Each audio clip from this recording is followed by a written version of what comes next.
और फिर निवेदन करेंगे। आज से नवरात्रे प्रारंभ हुए हैं, 9 दिन तक,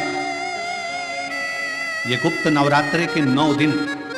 अगर आपको ऐसा लगता है कि शिवजी आप बाबा मेरी नहीं सुन रहा, बहुत संघर्ष का जीवन चल रहा है, बहुत परेशानी का जीवन चल रहा है, बहुत कष्ट का जीवन चल रहा है और कोई मंजिल, कोई राह, कोई मार्ग दिख ही नहीं रहा, तुम्हारा कैसा भी दुख है, जो आज गुप्त नवरात्रे प्रारंभ हुए हैं, आज से 9 दिन तक का एक नियम ले लो गुप्त नवरात्रे में कि मुझे शिवजी के मंदिर में अशोक सुंदरी वाली जगह पर एक बेलपत्र माँ हेमवती माता के नाम से, कौन सी माता? हेमवती, माँ हेमवती के नाम से एक बेलपत्र अशोक सुंदरी वाली जगह पर समर्पित करूंगी। 9 दिन का एक नियम धारण करो और 12वें या 15वें दिन आप देखिए आपका जो दुख है मेरा बाबा उसको काट कर ही रहा। गुप्त नवरात्रे जो आज से प्रारंभ हुए हैं, गुप्त नवरात्रे जो आषाढ़ महीने का ये गुप्त नवरात्रा है, इस नवरात्रे में हेमवती माता का स्मरण करना, एक बेलपत्र का पूजन करना, या एक बेलपत्र के वृक्ष के नीचे आप 9 दिन तक भी, अगर मंदिर तक भी नहीं जा सकते, मंदिर में आप बेलपत्र रखने नहीं जा सकते, तो आपके घर के आंगन में, द्वारे पर, बगीचे में, आपके घर के पास अगर कोई बेलपत्र का पौधा है, वृक्ष है, उस बेलपत्र के वृक्ष के सामने एक बेलपत्र का पत्ता रखकर भी अगर आप उस पर जल चढ़ा रहे हैं या पूजन कर रहे हैं हेमवती माता के नाम से, तो उसका फल आपको मिलेगा। और मान लो बेलपत्र का वृक्ष भी नहीं है, हम मंदिर भी नहीं जा सकते, हम कहीं नहीं जा सकते, घर से बाहर कैसे निकलें? पानी तेज है, जलवृष्टि हो रही है, बहुत सा पानी है, तो क्या करें? अपने घर में जो शिवलिंग है, तुम्हारे घर में अगर जो शिवलिंग है, तुम्हारे घर में जो शिवलिंग विराजमान है, उसी शिवलिंग के साक्षी में, सम्मुख में भी अगर हेमवती माता का नाम लेकर अगर एक बेलपत्र समर्पित करोगे 9 दिवस तक, तो उसका फल मिलेगा जरूर, उसका फल मिलेगा। फिर से बोलो, कौन माता? हेमवती। कौन है ये? शिव महापुराण की कथा कथी है, जब माता पार्वती जी हिमालय राज के घर में प्रकटी और हिमालयों की कंदरा में बैठकर मां पार्वती जी तप साधना में लीन हुई। जितनी परीक्षा भगवान शंकर ले सकते थे, शिव जी ने सारी परीक्षा ली। ब्रह्मदेव परीक्षा लेने आए, भगवान नारायण परीक्षा लेने आए, इंद्रदेव आए, सप्तऋषि आए, सारे साधु संतों को परीक्षा लेने भेजा, पर मां उन परीक्षाओं में पास होती चली गई। तब भगवान शंकर ने दर्शन देकर कहा, पार्वती आज से तुम्हारा नाम हेमवती रहेगा। सुनो पार्वती, तुम्हारे इस नाम की आराधना जो तुम्हारे गुप्त स्वरूप में करेगा, उसको मनवांचित फल की प्राप्ति हो जाएगी। और वो फल, आज कथा अगर प्रारंभ हुई है और आप लोगों को मौका मिला है, तो इस कथा का स्मरण अपने जीवन में जरूर करें। क्या पता भोलेनाथ जी ने बेजापुर वालों पर बड़ी कृपा करी है, बहुत बड़ी कृपा करी, जो नवरात्र में कथा मिली और आप लोगों को ये कथा का चरित्र श्रवण करने को पहले दिन ही मिल गया। बीच में मिलते तो 2-3 दिन निकल गए होते।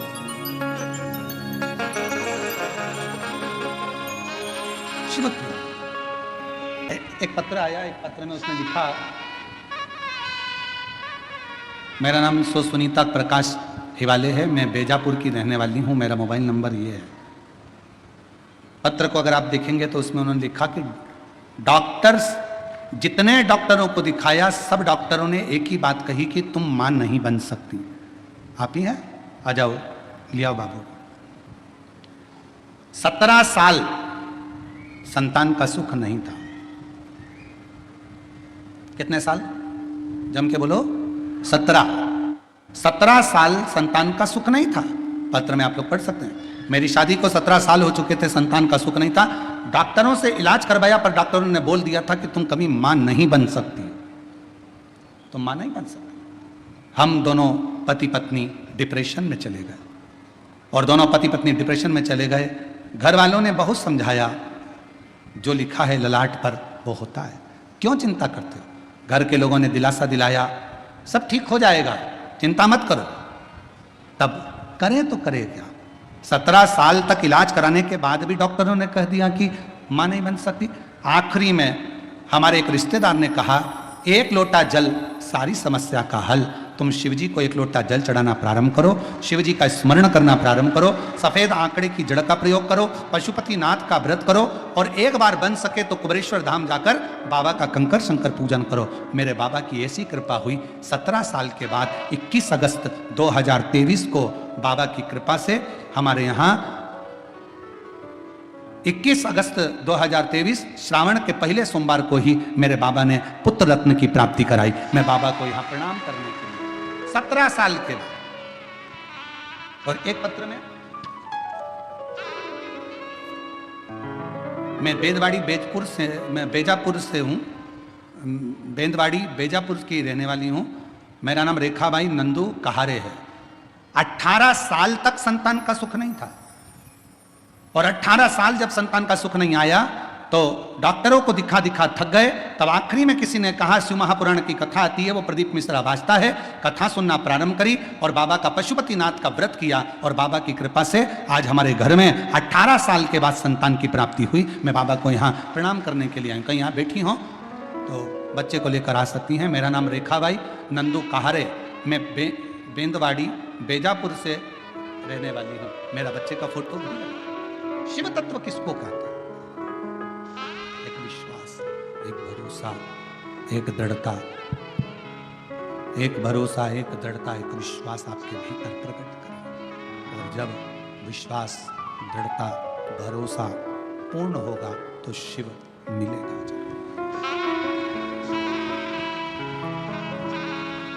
भरोसा, तेरे मंदिर में आना मेरा काम है, मेरी बिगड़ी बनाना तेरा। ब्रह्मा जी के मन में एक संशय था कि सृष्टि की रचना तो मैं करता हूं, सृष्टि का रचना करता तो मैं हूं, तो फिर शिव कौन? शिव कौन? शिव क्या? हमारे मन में भी यह भाव उत्पन्न हो जाता है कि घर में चला रहा हूं, परिवार में चला रहा हूं, कुटुंब में चला रहा हूं, सब काम मैं कर रहा हूं। और सत्यता देखी जाए, अगर ये शरीर से श्वास चली जाए तो चलाने वाला तो कोई और है। हम तो केवल एक निमित्त मात्र हैं, जो हम तो केवल एक निमित्त मात्र हैं जो चलाते हुए दिख रहे हैं। बाकी के हमारे हाथ में कुछ नहीं, कुछ नहीं। और प्रभु आपकी कृपा से सब काम हो रहा है। प्रभु आपकी कृपा से सब काम हो रहा है। करते हो भोले बाबा मेरा नाम हो रहा है। करते हो भोले बाबा मेरा नाम हो रहा है। प्रभु आपकी कृपा से सब काम हो रहा है। भोले आपकी कृपा से सब काम हो रहा है। हम केवल एक निमित्त हैं, आप केवल निमित्त हैं, करने वाला तो वो है जो कर। ब्रह्मा जी के मन में संशय उत्पन्न हो गया। एक बड़ा सारा पर्वत था, उसको घुमाया, अग्नि का एक खंभ प्रकट हो गया, शिवलिंग की आकृति।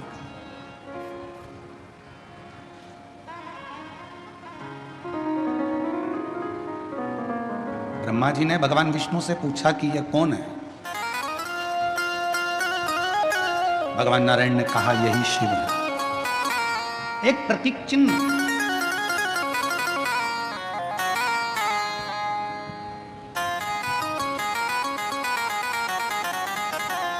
एक शिवलिंग की आकृति देखकर ब्रह्मा जी ने कहा ये शंकर है, ये शिव है। हाँ, यही शंकर, यही शिव है, यही शंकर, यही।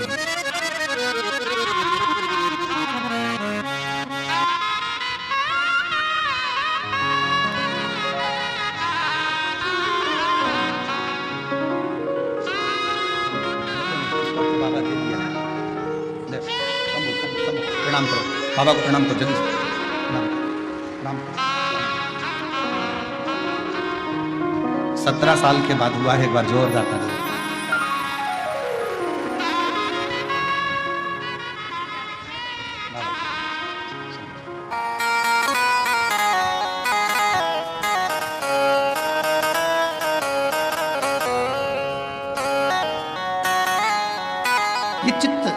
परमात्मा के चरणों में लगा रहे।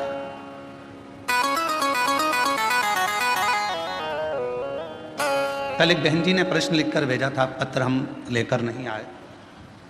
उसमें उन्होंने एक पत्र में प्रश्न किया था कि सावन में जो सोमवार होते हैं, सावन में जो शिवरात्रि आती है, आप 12 महीने की शिवरात्रि पर ऑनलाइन पूजन नहीं कराते, केवल श्रावण महीने की शिवरात्रि पर ऑनलाइन पूजन कराते हो। ऐसा सावन की शिवरात्रि में या सावन के सोमवार में ऐसा क्या रहता है? श्रावण की शिवरात्रि में, श्रावण के सोमवार में इतना महत्व क्या रहता है कि आप 12 महीने शिवरात्रि पर ऑनलाइन पूजन नहीं कराते, पर सावन के महीने की शिवरात्रि आई कि आप ऑनलाइन पूजन कराते हो और पूरा विश्व, देश, भारत देश ही नहीं पूरे विश्व में, विदेशों में भी लोग ऑनलाइन पूजन करते। आखिर क्या रहता है? मेरा मेरी जीजी से, मेरी बहन से निवेदन है, तुम दुनिया के साल भर में कितने भी व्रत कर लो, तुम कितने भी उपवास कर लो, तुम कितनी भी पूजन कर लो, तुम कितना भी अनुष्ठान कर लो, सारे व्रतों पर, सारे अनुष्ठानों पर, सारी पूजन पर सावन के महीने के जो सोमवार होते हैं, जो शिवरात्रि होती है, जो प्रदोष होती है, ये पूरे साल के व्रतों पर प्रबलता प्रदान करते हैं, बल देते रहते हैं।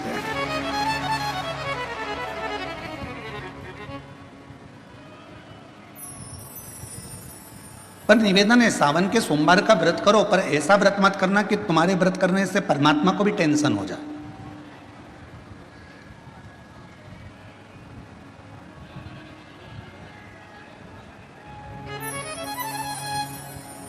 कई माताएं व्रत कर लेती हैं, मेरा सावन का महीने में व्रत है, पूरा 1 महीना व्रत करूंगी, 1 लौंग खाऊंगी, 1 गिलास दूध लूंगी, इसके सिवाय कुछ नहीं लूंगी, 1 फल खाऊंगी, इसके सिवाय कुछ नहीं। बहू बेचारी बोल रही, मम्मी शुगर ऊपर नीचे हो जाएगी,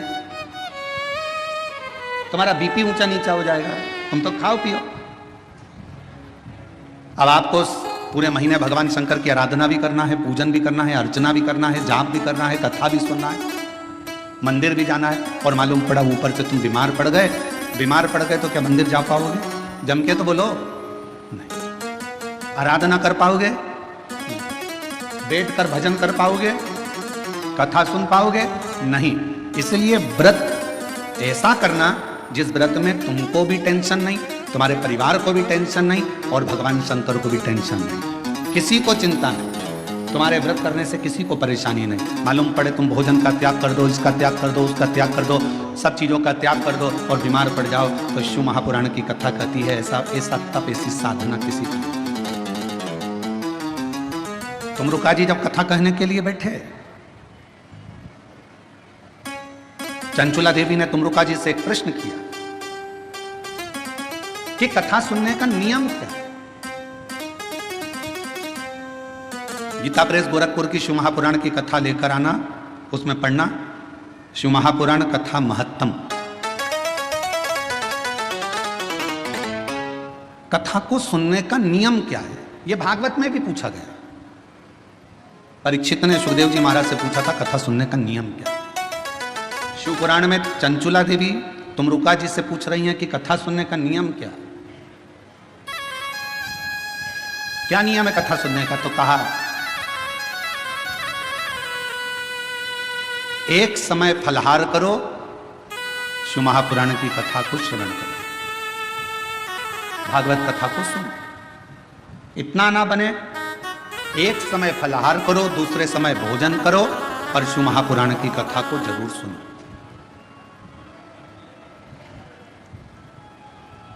और इतने में भी काम ना चले तो शिव महापुराण की कथा में तुमरुका जी ने चंचुला देवी से कहा दोनों समय भोजन करो, पर शिव महापुराण की कथा जम के बोलो, सुनो नहीं, जरूर सुनो।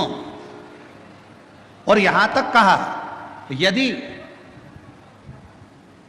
इतने में भी काम ना चले, दोनों समय भोजन में भी काम ना चले, तो टिफिन लेके कथा में चलो,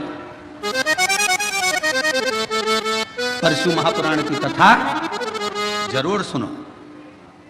जैसे लोगों की आदत रहती है ना, वो जेब में रखा रहता है, और जैसे ही कथा में उसकी तो आदत हर एक घंटे में उसको खाना है मल, अब उसकी तो आदत में रहता है, तो कथा में बैठे बैठे विचार करता रहता है बस जल्दी से महाराज जी भजन गाए। उसको क्या मालूम कि ये शिव पुराण की कथा में इसमें तो एक भजन भी आ जाए तो बड़ा मुश्किल है।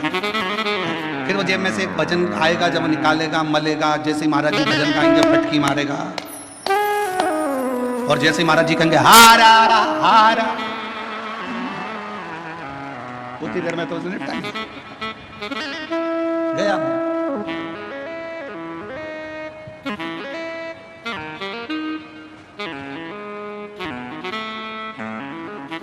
और दवा दुबू के इतनी शांति से बैठा, पड़ोसन को भी लग रहा है कितना अच्छा व्यक्ति है, आवाज तक नहीं आ रही है, उसको क्या मालूम मुंह में फंसा पड़ा है,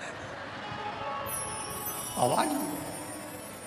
अब ये तो शंकर जी जाने और वो जाने। उसकी पत्नी जानती थी तो उसने तुरंत कह दिया, खा लिया, झूठ बोल रहे, खाओ मेरी कसम। कथा चली रही है और दोनों एक दूसरे की कसम खा रहे, खाओ मेरी कसम।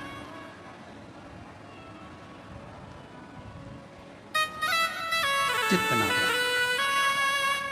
मन को स्थिर रखिए शिव तत्व की ओर, शंकर जी की ओर। और ये 10 इंद्रियां को संयम करना सरल है, पर 11वें नंबर की जो इंद्री है मन, इसको संयम करना, इसको संयम करना बहुत कठिन। ये मन बड़ा चंचल है, कैसे तेरा भजन करूं, जितना इससे समझाऊं उतना ही।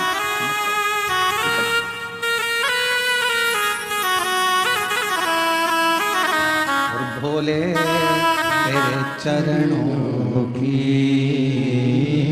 शंभो तेरे चरणों की, घर जो मिल जाए बाबा तेरे चरणों की, घर जो मिल जाए सच कहता हूँ,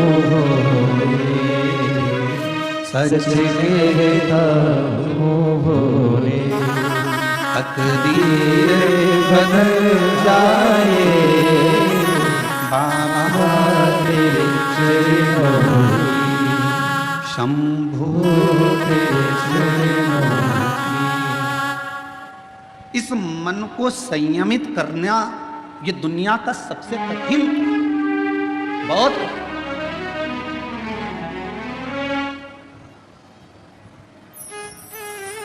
पर तुलसी बाबा ने रामचरितमानस में लिखा कि मन की स्थिरता शिव से मिलाती है। और हम शिव महापुराण की कथा के माध्यम से कहना चाहते हैं, अगर मन को स्थिर करना है तो जिंदगी में एक बार शिव महापुराण की कथा को पंडाल में बैठकर सुनो, मन की स्थिरता किसी होती है वो समझ में। मन की स्थिरता किसको कहते हैं? अभी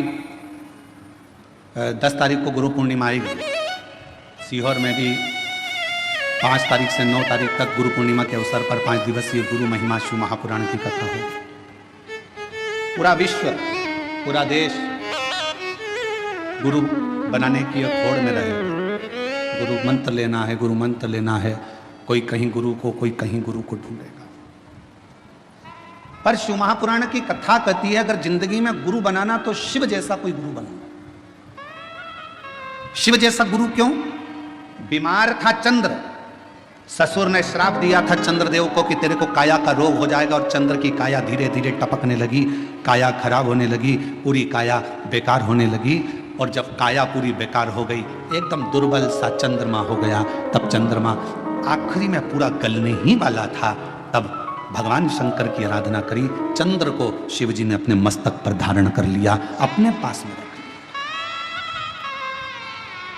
गुरु कैसा बनाना? शंकर जैसा कोई गुरु मिले जो ये ना देखे कि आप धनपति हो, करोड़पति हो कि रोड़पति हो, आप गरीब हो कि अमीर हो, आप ब्राह्मण हो, क्षत्रिय हो, वैश्य हो कि शूद्र हो। गुरु की दृष्टि में यह नहीं होना चाहिए। गुरु की दृष्टि में यह नहीं देखा जाता कि आप ब्राह्मण हो कि क्षत्रिय हो कि वैश्य हो कि शूद्र हो। गुरु तो गुरु होता है। मेरे शंकर भगवान ने चंद्र को भी अपने पास में रखा, मेरे शंकर भगवान ने राहु को भी अपने पास में रखा, मेरे शंकर भगवान ने केतु को भी अपने पास में रखा, मेरे शंकर भगवान ने 9 ग्रह अपने पास में रखे, और मेरे शंकर भगवान ने जब भुजंग सांप, जिसको दुनिया का कोई व्यक्ति अपने पास में नहीं रखता, कौन होगा जो अपने घर में सांप को रखेगा? कोई सांप को अपने पास नहीं रखता, मेरे शंकर भगवान ने उस भुजंग सांप को भी अपने पास रखा। कौन होगा जो भूत प्रेत डाकनी पिशाचनी पिशाचों को अपने पास रखता होगा, जिसकी भाषा तक कोई नहीं जानता, जिसके बोलने का तरीका कोई नहीं जानता? भगवान 33 कोटि देवता में कोई देवता ऐसे नहीं थे जो भूत और प्रेत को अपने पास में रख ले, डाकनी पिशाचनी को अपने पास रख ले और भूत प्रेत को अपने पास रख ले। कौन? उनकी आवाज नहीं पहचानते, कभी वो चिल्ला देते, कभी वो अपशब्द कह देते, कभी ताना दे देते, कभी अड़भंग का काम कर देते। कोई भूतों को, प्रेतों को, पिशाचों को कोई अपने पास नहीं रखता। पर शंकर भगवान ने देखा ये कहाँ जाएंगे, कहाँ जाएंगे, और उन्होंने एक बार दिल से शिव जी को पुकार लिया। शंकर भगवान ने कह दिया तुम्हें कहीं जाने की जरूरत नहीं है, तुम मेरे शिष्य बनकर रहना, मेरे पास में रहना। जिसका कोई नहीं उसका शिव है।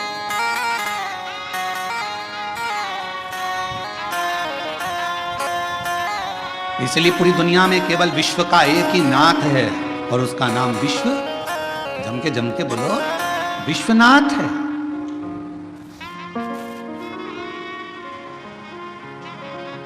विश्वनाथ, पूरे विश्व का एक नाथ। कोई भूखा ना रहे, कोई प्यासा ना रहे, सबका पेट भरा रहे, कोई खाली पेट ना सोए, ये विश्वनाथ का कार्य है। कोई भूखा नहीं। और शंभु शरणे पड़ी मांगो हरि रे हरि, दुख काटो दया करी दर्शन आपो। शंभु शरण पड़ी मांगो हरि रे हरि, दुख काटो दया करी दर्शन आपो। पंढरपुर कौन कौन गया? हाथ उठाओ जरा। सब गए हो? हम भी गए। ठीक है। एक बार भगवान श्री हरि विठ्ठल से पांडुरंगा श्री हरि विठ्ठल से संत तुकाराम जी ने पूछा,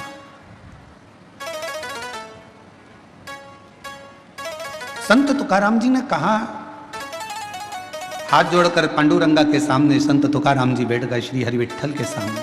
विठ्ठल विठ्ठल विठ्ठल विठ्ठल।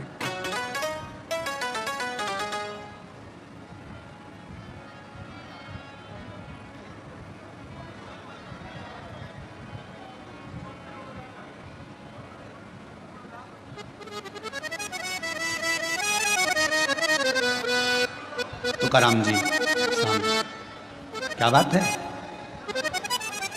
सबने पूछा तुकाराम जी से, तुम विठ्ठल विठ्ठल विठ्ठल विठ्ठल भज रहे हो, क्या आपको अपने घर नहीं जाना? क्या आपको अपने घर नहीं जाना?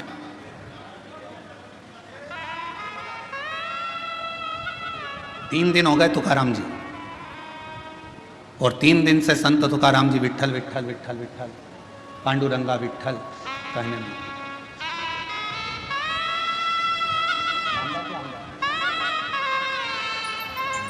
हमारे बीच में माननीय नामदार श्री संजय जी श्री साहब यहाँ पधारे हैं, सामाजिक न्याय विभाग मंत्री महोदय, महाराष्ट्र राज्य शासन के। और हमारे बीच में ही माननीय श्री प्रशांत जी बाफना जी, उद्योगपति बेंगलोर से यहाँ पर विराजमान हैं। माननीय श्री राजेंद्र जी जलान जी, जिला प्रमुख शिवसेना, यहाँ विराजमान हैं। एक बार जोरदार ताली बजाकर हम सभी का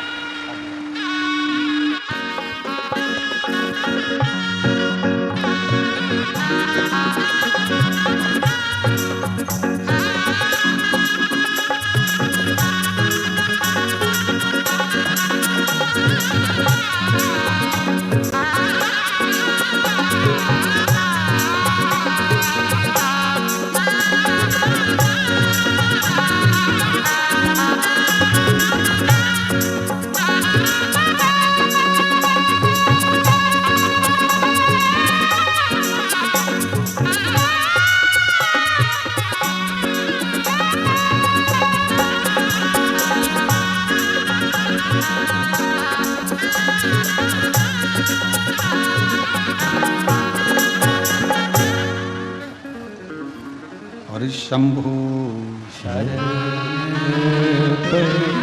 मागो घड़ी रे घड़ी दुख काटो, दया करी दर्शन आपो, शंभो शरण पड़ी मागो घड़ी रे घड़ी दुख काटो, दया करी दर्शन आपो।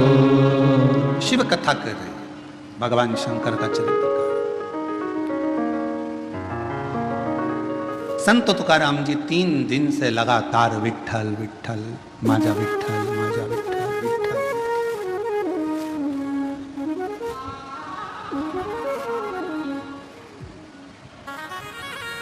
माजा विठ्ठल माजा विठ्ठल माजा विठ्ठल विठ्ठल।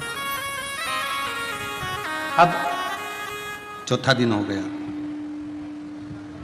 फिर संत तुकाराम जी से पूछा गया कि तुम हमेशा आते थे, दर्शन करते थे, भजन करते थे, कीर्तन करते थे, फिर चले जाते थे, पर आज 4 दिन हो गए तुम्हारे मुख से विठ्ठल विठ्ठल पांडुरंगा विठ्ठल विठ्ठल विठ्ठल बंद ही नहीं हो रहा।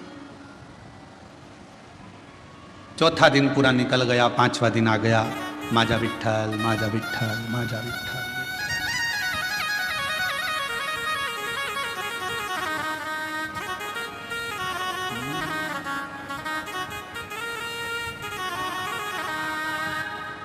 माझा विठ्ठल विठ्ठल विठ्ठला, माझा विठ्ठल विठ्ठल विठ्ठला।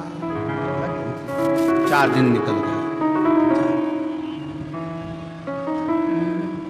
5वां दिन आ गया।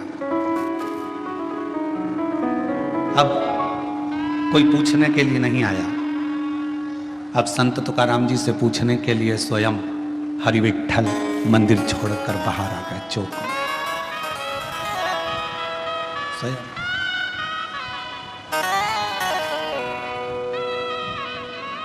गर्भगृह को छोड़कर मेरे विठ्ठल पांडुरंगा चौक में, जिस चौक में सभी हरि विठ्ठल के भक्त, पांडुरंगा के भक्त फुगड़ी खेलते हैं, उस फुगड़ी खेलने वाले चौक में हरि विठ्ठल आए। तुकाराम जी को देखा, तुकाराम जी को देखकर पूछा। अभी तक लोग पूछ रहे थे कि तुकाराम तुम विठ्ठल विठ्ठल विठ्ठल विठ्ठल पांडुरंगा जप रहे हो, अब स्वयं विठ्ठल आकर खड़े होकर पूछते हैं कि क्या चाहता है, बोल। तुकाराम जी ने कहा मुझे इतना सा पूछना है कि भगवान देवाधिदेव महादेव जब आपसे मिलने के लिए आए तो आपने शंकर भगवान को अपने सिर पर बिठाया, क्यों बिठाया, बस इतना सा पूछना है। हरि विठ्ठल ने कहा शिव को मैंने अपने सिर पर इसलिए बिठाया क्योंकि उन्होंने कामदेव को भस्म कर दिया था और अहंकार का त्याग कर दिया था, तो मेरे सिर पर ना काम है ना अहम है, ना काम है ना अहम है।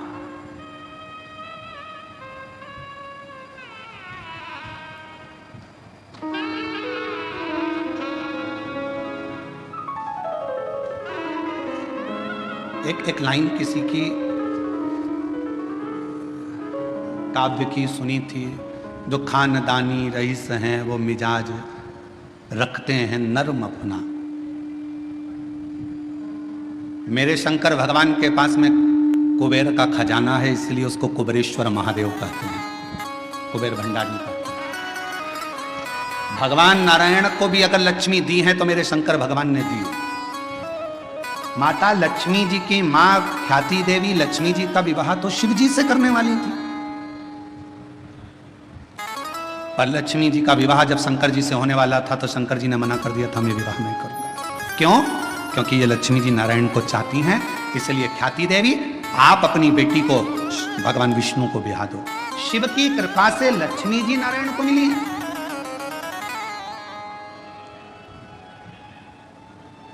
और माता लक्ष्मी को भी अगर वैभव दिया है तो मेरे शंकर भगवान ने दिया। कुबेर का भंडार अगर किसी को दिया है तो मेरे शंकर भगवान ने दिया, शिव ने। और शिव की नम्रता, मेरे भगवान शंकर की नम्रता, मेरे शंकर भगवान की शीतलता, करुणा कितनी विचित्र है। कोई आया भंगेड़ी कहकर चले गया, कोई आया गंजेड़ी कहकर चले गया, कोई आया अपशब्द कहकर चले गया, कोई ने कह दिया यह पशुओं का देवता है, इसका नाम पशुपतिनाथ। अगर पशुओं के देवता हैं, पशुपतिनाथ हैं, तो भगवान राम जी को भी रावण से जब युद्ध लड़ना था तो भगवान राम जी ने भी तप कर शंकर भगवान से वो पाशुपत्य अस्त्र को प्राप्त किया था।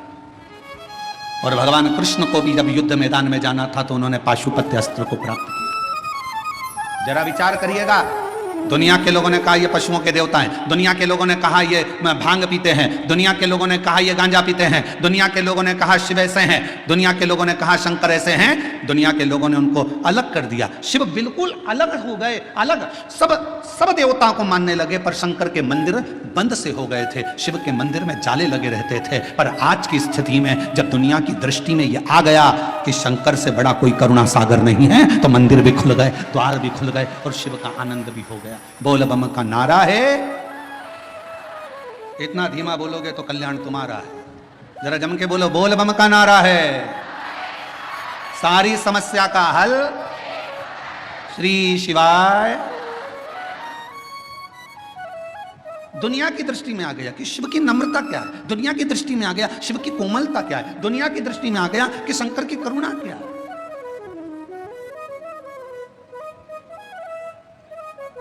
और ये सबको मालूम है, जो शंकर को जल चढ़ाता है उसका कल जरूर बदलता है। जिसको अपना कल बदलना है उसको जल चढ़ाना प्रारंभ कर देना चाहिए, जरूर। और तेरी कृपा का क्या है भरोसा, कब किस पर हो जाए जरा सी हम पर कर दो, हो जरा सी हम पर कर दो। जिस पर भी हो गई तेरी कृपा करुणा वो भव पार हुआ, भव पार हुआ। पापी हो चाहे जितना उसका भी बाबा उद्धार हुआ, उद्धार हुआ। गिद्ध अजामिल गणिका जैसे तेरे मन को भाई, जरा सी हम पर कर दो, ओ जरा सी हम पर कर दो। तेरी कृपा का क्या है भरोसा, कब किस पर हो जाए जरा सी हम पर कर दो। हमने कल भी कथा में कहा था, कोई पूर्वजों का पुण्य प्रबल होता है। आपके पिता, आपके दादा, आपके परदादा, आपकी माता, आपकी दादी, आपकी परदादी, आपकी धर्मपत्नी की माता, आपकी धर्मपत्नी की माता की माता, उनकी दादी, दोनों पक्ष, एक धर्मपत्नी के मायके का पक्ष और एक पति के पूरे पक्ष, ये दोनों के 71 पीढ़ी का जब पुण्य प्रबल होता है तब किसी परिवार में एक बार शिव महापुराण की कथा हो पाती है। धन एकाग्रित करना सरल है, पैसा इकट्ठा करना सरल है, व्यापार बढ़ाना सरल है, व्यवहार बढ़ाना सरल है, पर अपने कुल में एक बार शिव महापुराण की कथा का आयोजन करना बहुत कठिन है। क्योंकि जब कोई पुण्य की प्रबलता हो, एक धर्म पत्नी का भी पूरा कुल 71 पीढ़ी, कहीं मायके की कोई शुद्ध भाव से भगवत भजन की रमी हो, कहीं इधर भी पति का पूरा कुल, कहीं परमात्मा की दादा परदादा पिता पर कोई पुण्यता होगी, तब जाकर कोई पुण्य की गुल्लक प्राप्त हुई होगी और वो फूटी हुई होगी। आज संचेती परिवार अगर इस कथा का यजमान पद ग्रहण करा है तो देवता भी कृपा कर रहे होंगे कि ये करुणा का एक आनंद सुख है, ये मौका मिला है।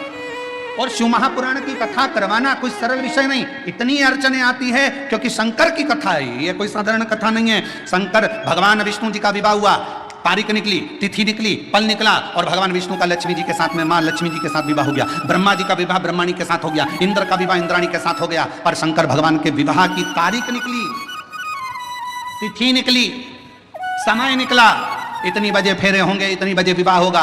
शंकर भगवान की शादी उतनी बजे हुई नहीं, जो तिथि थी, जो तारीख थी, उस पर शादी ही नहीं हुई। 15 दिन निकल गए, सारी बारात खड़ी थी। शंकर भगवान से पूछा क्या विचार है, शादी वादी करना है कि नहीं करना है। शंकर भगवान बोले मेरा पाउडर का डिब्बा घूम गया, जब तक पाउडर का डिब्बा नहीं मिलता तब तक मैं तैयार नहीं होऊंगा, और तैयार नहीं होगा तब तक मैं शादी करने नहीं जाऊंगा। अब पाउडर का डिब्बा कौन सा, इंतजार करा, 20 दिन के बाद आवाज आई, राम नाम सत्य है, राम नाम सत्य है। शंकर भगवान कहने लगे तैयारी कर लो बारात ले जाने की, मेरा पाउडर का डिब्बा आ गया, पाउडर का डिब्बा। और जो मुर्दा आया जला, भस्म तैयार हुई, शिवजी ने धारण करी, नंदी पर सवार होने लगे। नंदी पर बैठे 33 कोटि देवता नगाड़े बजा रहे, दुमदुमियां बजा रहे, भगवान शंकर नंदी पर बैठे। नंदी पर भी बैठे तो उल्टे, नंदी का मुंह इधर था, शंकर जी का मुंह उधर था। इंद्र ने जाकर ब्रह्मा जी से कहा ऐसी कोई बारात अच्छी लगेगी? शिव जी का मुख उधर है और नंदी का मुख इधर है, जरा पूछो तो सही ऐसे क्यों बैठे हैं? ब्रह्मा जी ने जाकर कहा आपकी शादी हो रही है, कम से कम सीधे तो बैठ जाओ। शंकर भगवान बोले हमारा कोई बाप नहीं, हमारा कोई भाई नहीं, बारात कैसे देखेंगे? आगे से नंदी देखेगा, पीछे से हम देखेंगे, इसलिए उल्टे बैठे।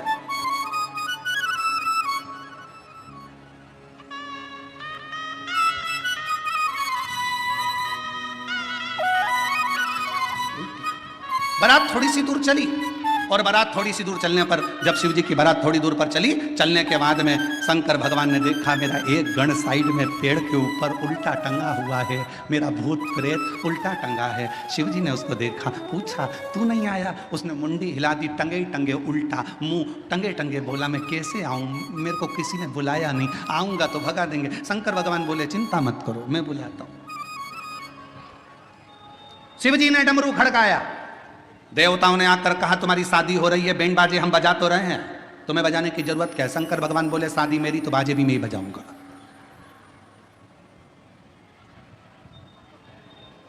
आत्मनिर्भर भारत,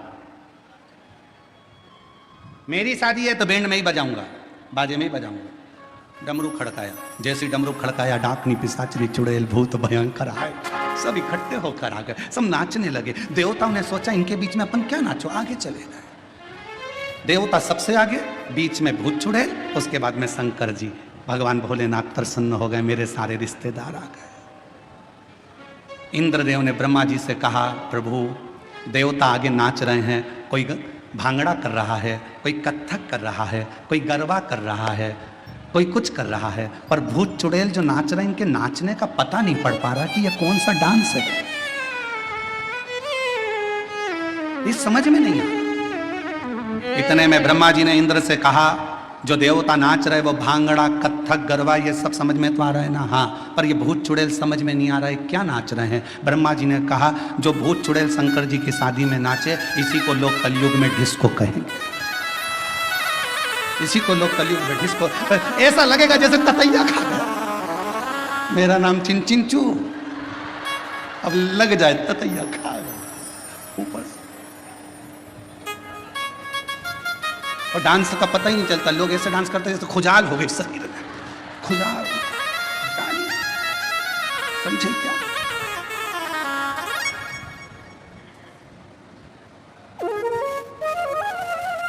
इसी को डिस्को कहें, इसी को डिस्को। अब शंकर तो शिव है, अड़भंगे, सबको साधा मेरे शंकर ने, सबको।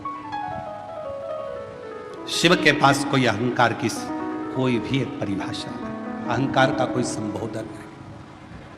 भगवान पांडुरंगा हरि विठल से स्वयं संत तुकाराम जी पूछ रहे हैं कि शिव को आपने सिर पर बिठाया, क्यों? क्योंकि उन्होंने काम को जला दिया था, अहंकार को नष्ट कर दिया था। शिव के पास ना काम है ना अहम है, शिव के पास तो केवल एक राम नाम है, उसके सिवाय कुछ नहीं, कुछ नहीं।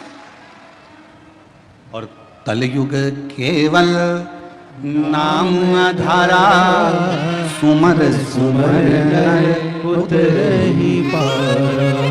कलयुग में केवल नाम की आधार शिला को जो समझ लेता है, अहम को त्याग नहीं। दुनिया की सबसे बड़ी बीमारी एक ही है, व्यक्ति का अहंकार। शुगर की दवाई बाजार में मिल सकती है, बीपी की दवाई बाजार में मिल सकती है, कमर दुखे तो दवाई बाजार में मिल सकती है, आंख दुखे तो दवाई बाजार में मिल सके, कान दुखे तो दवाई मिल सके, पर अहंकार की दवाई बाजार में नहीं मिलती है। अहंकार को समाप्त करने की दवा मेरे शंकर भगवान के पास है। मेरे वो ना काम रहने देता है ना अहंकार रहने देता, दोनों का त्याग करवा देता, दोनों।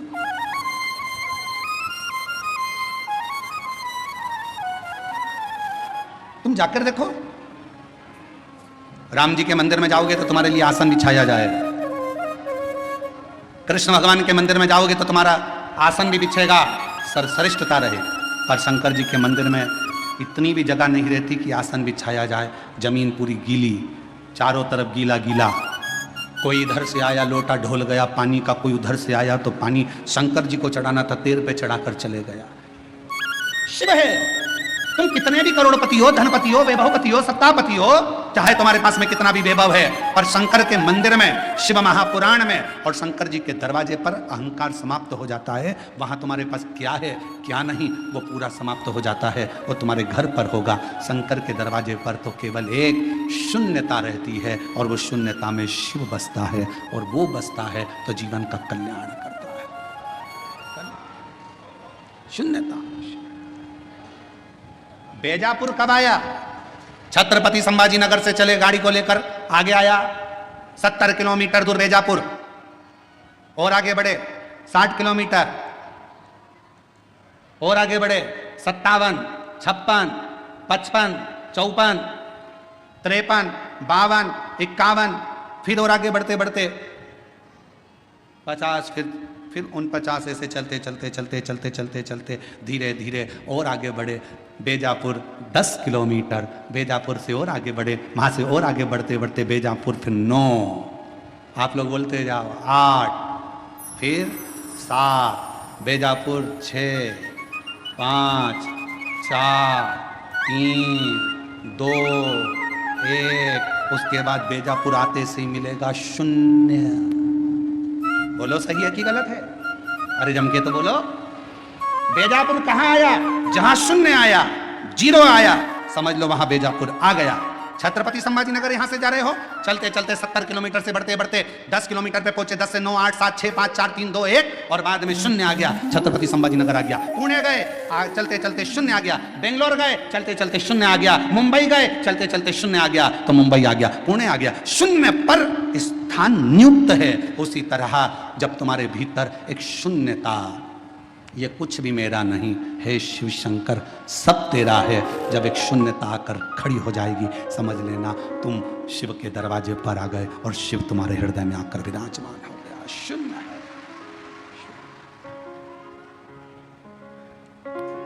और मेरे भोले तेरा सहारा है, मेरे भोले तेरा सहारा है, मेरी नैया का तो किनारा है, मेरी नैया का तो किनारा है।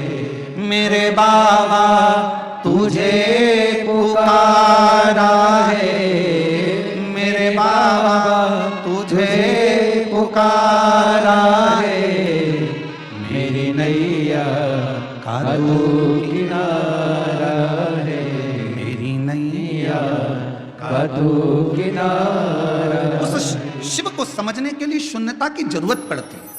हमारे नासिक क्षेत्र में, हमारे महाराष्ट्र में प्याज बहुत होता है। बोलो सही है कि गलत है? काय की खेती ज्यादा हो रही है? प्याज की। और हमने देखा जब हम लोग कथा करने के लिए जा रहे थे, शाहदा गए, नासिक गए और भी जगह, छत्रपति संभाजी नगर आए, जब आ रहे थे, जा रहे थे, तो हमने देखा वहाँ पर प्याज के बड़े बड़े, बहुत बड़े बड़े गोडाउन टाइप के बने, और उन प्याजों के लिए इतने सारे पंखे चल रहे थे। पंखे, तो हमने गाड़ी रोकी, हमने पूछा क्यों भैया ये पंखे क्यों लगाए? तो कहा ये प्याज के लिए पंखे लगाए। बोलो सही है कि गलत है?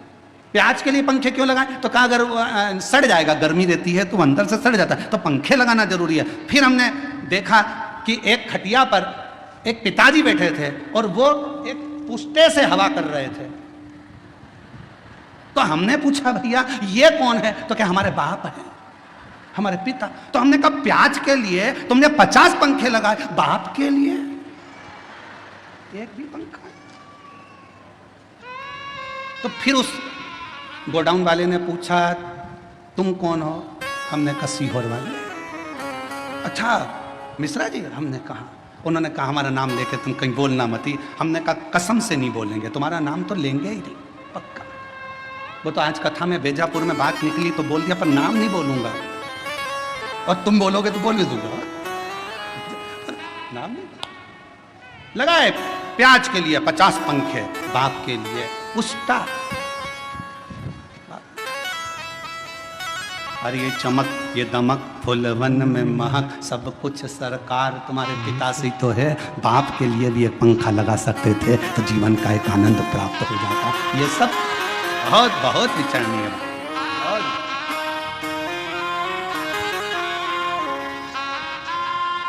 कभी मौका लगे तो हमारे सीहोर में आकर देखो, हमारे बाबा के धाम पर, कुबरेश्वर धाम पर वृद्ध माताओं के लिए, बुजुर्गों के लिए, आम भक्तों के लिए जो वहाँ भोजन प्रसाद होता है, मेडिकल व्यवस्था होती है, चिकित्सा व्यवस्था होती है, बच्चों के लिए जिनके पास एजुकेशन का पैसा नहीं होता उनके कॉलेज की फीस, स्कूल की फीस सब वहाँ से जमा होती है। बच्चों के पास जिनके पास किताबें कॉपियाँ नहीं होती, समिति उनको किताब कॉपी स्कूल की दिला देती है। उनकी ड्रेस नहीं होती तो ड्रेस दिला दे। तभी देखो भाव की मूर्ति, सारी डिग्रियां, सारा वैभव पृथ्वी वाले देखेंगे। तुम्हारी डिग्रियां चाहे डॉक्टर की हो, कलेक्टर की हो, एसपी की हो, आईजी की, डीआईजी की, चाहे कमिश्नर की, तहसीलदार की, पटवारी की, सारी दुनिया की जितनी डिग्रियां होती हैं, इंजीनियर, सीए, सारी डिग्रियां केवल पृथ्वी पर चलेगी।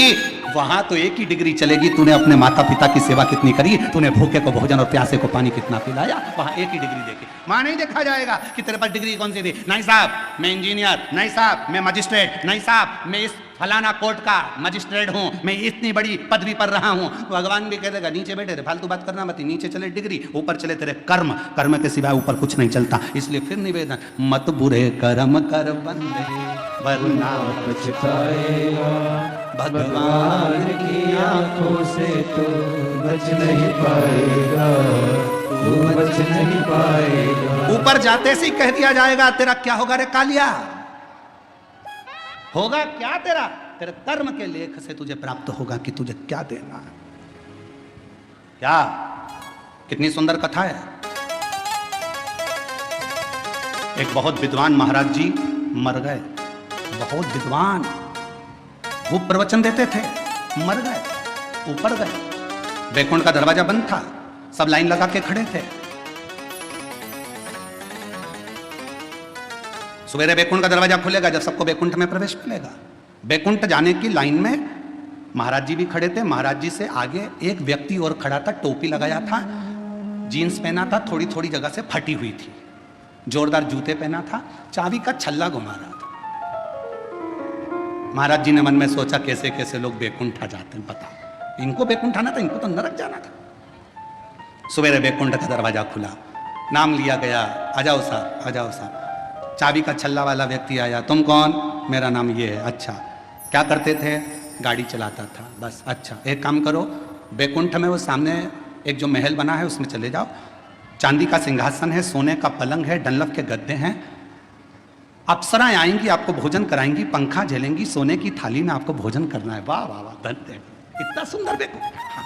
पंडित जी ने सोचा, प्रवचन देने वाले महाराज ने सोचा, जब एक ड्राइवर को इतना अच्छा रूम मिल सकता है तो मुझे तो, मैं प्रवचन देता हूं। आओ, तुम कौन, मैं प्रवचन देता था। एक काम करो, वो सामने जो टूटा हुआ जो झोपड़ा है उसके अंदर चले जाओ, आटा रखा है, खुद की रोटी बनाना, खाना, सब्जी बोना, खाना। इतने में तो पंडित जी चिल्लाने लगे, मैं प्रवचन देने वाला, मैं कथा कहने वाला, इतना बड़ा महाराज, इतना बड़ा महाराज, और उस गाड़ी के ड्राइवर को तुमने एसी का रूम दिया और मुझे टूटा हुआ झोपड़ा। इतने में धर्मराज ने कहा, यहाँ पर न्याय चलता है। महाराज जी बोले, न्याय नहीं, यहाँ न्याय चलता है, पैसा चलता है, रिश्वत चलती है, तुमने उससे कुछ ले लिया होगा, यहाँ फालतू बात मत करो, यहाँ न्याय चलता है। तो न्याय कैसा, मैं इतना प्रवचन देने वाला, मुझे टूटे झोपड़े में भेज दिया, वो गाड़ी चलाने वाला, उसको एसी का रूम दे दिया, डनलप का गद्दा, चांदी का पलंग, सोने का सिंहासन, सोने की थाली में रोटी, ये कैसे हो सकता है। इतने में धर्मराज ने कहा, भाई यहाँ कर्म देखा जाता है। महाराज वो गाड़ी चलाता था, बस को चलाते चलाते बस इतनी तेज चलाता था कि अंदर जितने बैठे रहते थे सब हनुमान चालीसा पढ़ते थे। जय हनुमान के अनुगुण सागर, जय कपीसति लोक उजागर, रामदूत अतुलित बल, राम अंजनी पुत्र पवन सुत नामा, महावीर विक्रम बजरंगी। कांपते, राम नाम लेते, भगवान को पुकारते। इसलिए वो मरा तो उसको एसी का रूम मिला। महाराज तुम प्रवचन देते थे तो लोग दीवार से टिक टिक के सोते थे। इसलिए उसको बैकुंठ में ऐसी कर रूं और तुमको टूटा झोपड़ा मिला। इतना कर्म का लेख देख। इसलिए मेरी जीजियों मेरा ध्यान देना, तुम सो मत जाना। तुम सो गई तो सियोर वाला निपटा तो मालूम पड़े बेचारे को टूटा झोपड़ा मिले से तक आना। तुम जागती रहना और बोलो तो बीच बीच में चिल्लाना चालू करता हूं, जागते रहो। अरे हम तो बाबा के भरोसे चलते हैं, हम तो बाबा के भरोसे चलते हैं। ये दुनिया वाले जलते हैं, ये दुनिया वाले जलते हैं। भोले बाबा के भरोसे चलते हैं, वो घड़दानी के भरोसे चलते हैं। डमरू वाले के भरोसे चलते हैं, काशी वाले के भरोसे चलते हैं। शिव के पास ना काम है ना अहम है। काम भी दूर, अहम भी दूर। और जिसने काम का भी त्याग कर दिया, अहम का भी त्याग कर दिया, वहां मेरे हरि विठ्ठल उसको अपने शिव अपने सिर पर बिठा लेते हैं।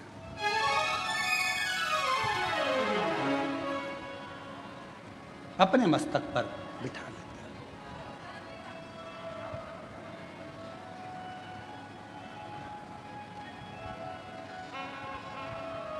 फिर कोई आडंबर, कोई दिखावा कुछ नहीं रहता, केवल शिव रहता है।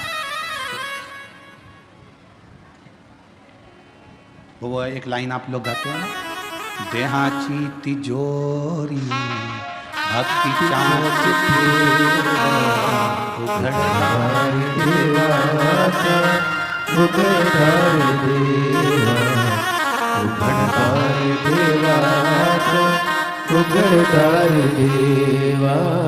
देहाची तिजोरी भक्ति चाँच देवा, उघड़दार देवाचा, उघड़दार देवा, उघड़दार देवाचा, उघड़दार देवा। अब ये शरीर जो मिला वो शिव के लिए ही तो मिला है, भजन के लिए ही तो मिला, सत्कर्म करने के लिए मिला।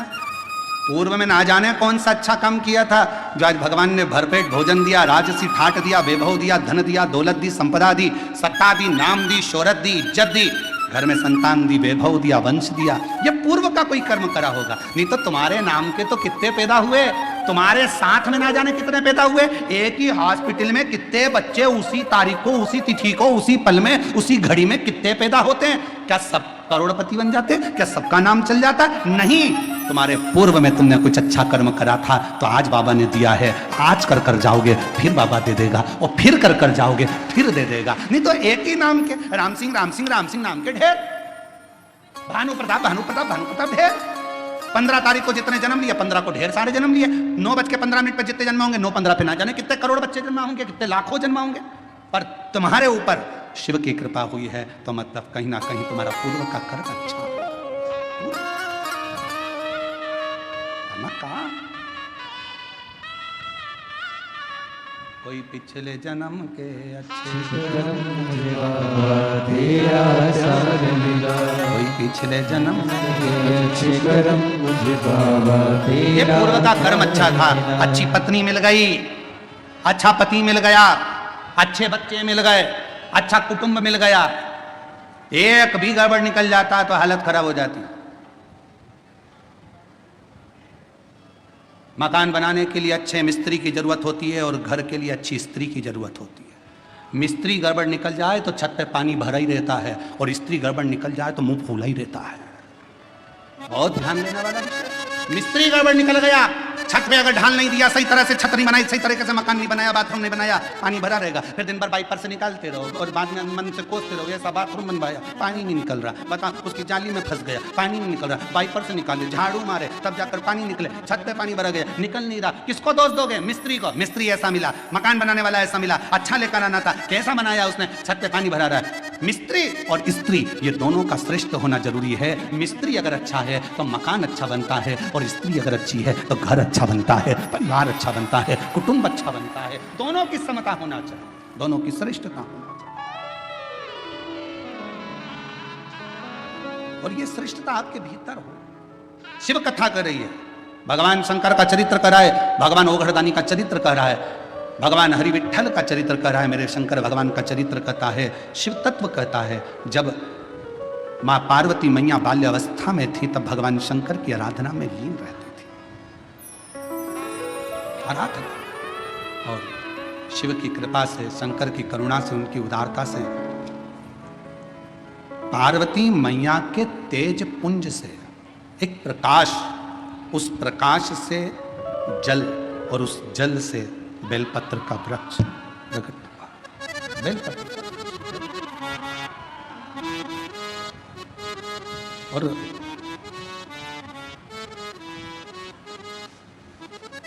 शिवजी के शरीर के, शिवजी के नेत्र अश्रु से, शरीर के भाग के जल से, रुद्राक्ष का पेड़, रुद्राक्ष का पौधा होता है, और माँ जगत जननी दुर्गा भवानी, माँ आदि शक्ति माँ भवानी के शरीर के तेज प्रकाश जल से बेलपत्र का पौधा होता है। बेलपत्र का पौधा